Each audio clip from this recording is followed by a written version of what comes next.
super might be one of the biggest pools of money in the economy, but a lot of it still runs on paper and process. To unpack how that's changing, what a zero-touch model could mean, I'm joined by Nicole Kennedy from Bravura Solutions. Nicole, great to have you with us on AusBiz. I just want to understand what you mean by this, because I know with my super account, it's all done online. What do you mean by still using paper? That's right. So, Julia, there is a mix. There's leaders in the industry, and then there's other superannuation funds and wealth providers who haven't necessarily caught up. And when we say paper-based, we might mean an email attachment or something other than a real-time experience online.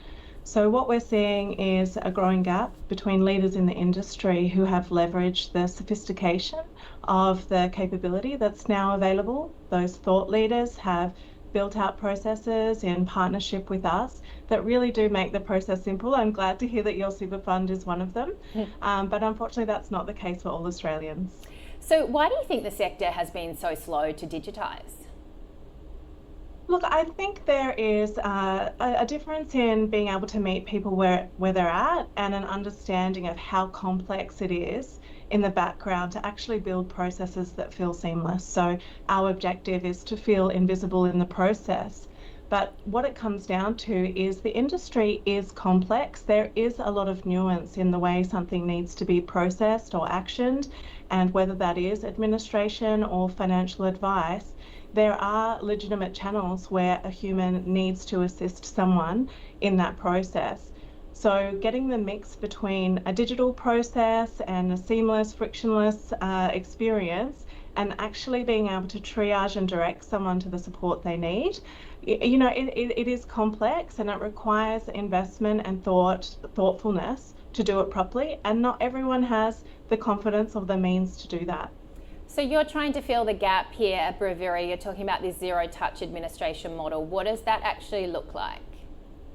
Yeah, so some of our leading clients have, for example, something like 97% of their transactions available digitally, and that is sort of measured up against funds and providers that still have, for example, paper-based processes, where up to 70% of those processes are sent back for rework by the member. So going back and forth, phone calls, emails, or post, unfortunately, because someone's forgotten to sign or date a form correctly, those sorts of things. So when we talk about zero-touch administration, what we mean is someone can submit that process online.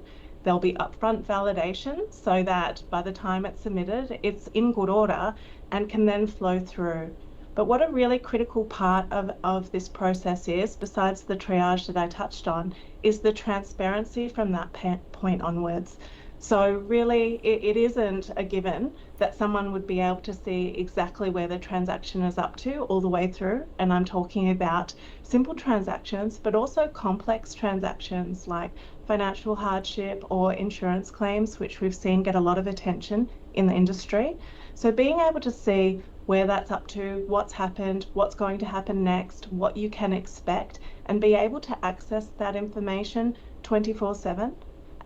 The fund, the advisor, the member, all having transparency across where something's up to, what's coming next, and what needs to happen.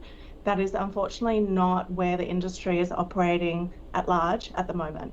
So we're talking a lot about AI as well, improving efficiency, but what about how it can do that without sacrificing accuracy or compliance as well? This is such a great question. It's so important to have the right framework in place. So for AI to be acting appropriately, it needs to have the right framework, the right data, the right governance and controls. So what we have is not based on AI. It is actually based on a sophisticated framework of repeatable, scalable processes. And what we see is that leverages that foundation for the use of AI to interact with our systems and with our advice through natural language, which is supplemented by AI, but it isn't actually the engine. The engine is a repeatable, reliable, very trusted foundation that then enables AI for the interaction, and at times, given we're a software company, in our software process, it may be appropriate to use AI for efficiency and for coding and for development, but overall we see it as supplementary and something that enhances the experience and the way people engage, rather than being something that should be relied on to build, develop, run and support these processes. We are very much of the view that it should be a very solid foundation that enables rather than relies on AI. Are super fund members sort of demanding a more digital experience, or are we finding not so much, given that most people probably engaging within their super are older generation? You would be surprised, I think, about the older generation who have entered retirement now and how actively they engage with their funds online. But what we have absolutely found is if you build it and you make it simple, the uptake really does surprise you. So traditional methods of saying, okay, maybe 60% of our membership have an online registration or the app installed, that means that it's only accessible to that many people. In fact, once you do build a simple, seamless process that's available 24/7, weekdays, weekends, whenever they're ready to focus on their superannuation or advice needs, having that available is really something that we have seen a really great uptake on. And also what's happened is they may contact the first time the super fund or wealth provider for a little bit of help, or they may contact not knowing that that's available. But once they're aware of the fact that it is there, what we are seeing are very high rates of reuse and then high rates of retention with those members who have had the opportunity to interact and have that seamless, frictionless experience.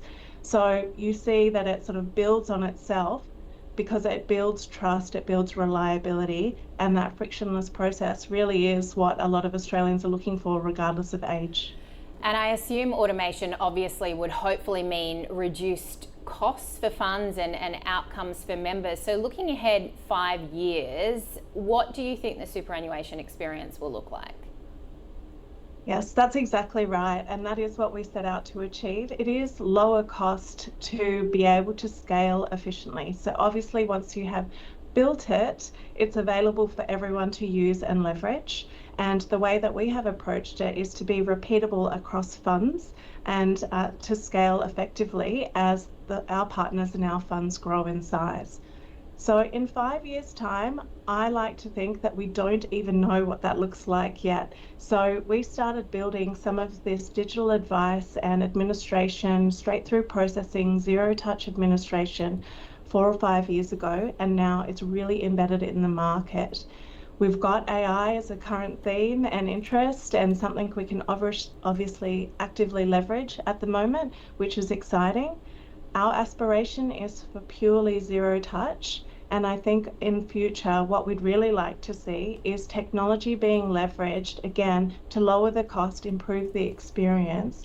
But I think really importantly, provide the time and space for the human support, the people support for individuals who need help through those superannuation funds. So effectively what we say is, reinvesting in those moments that matter.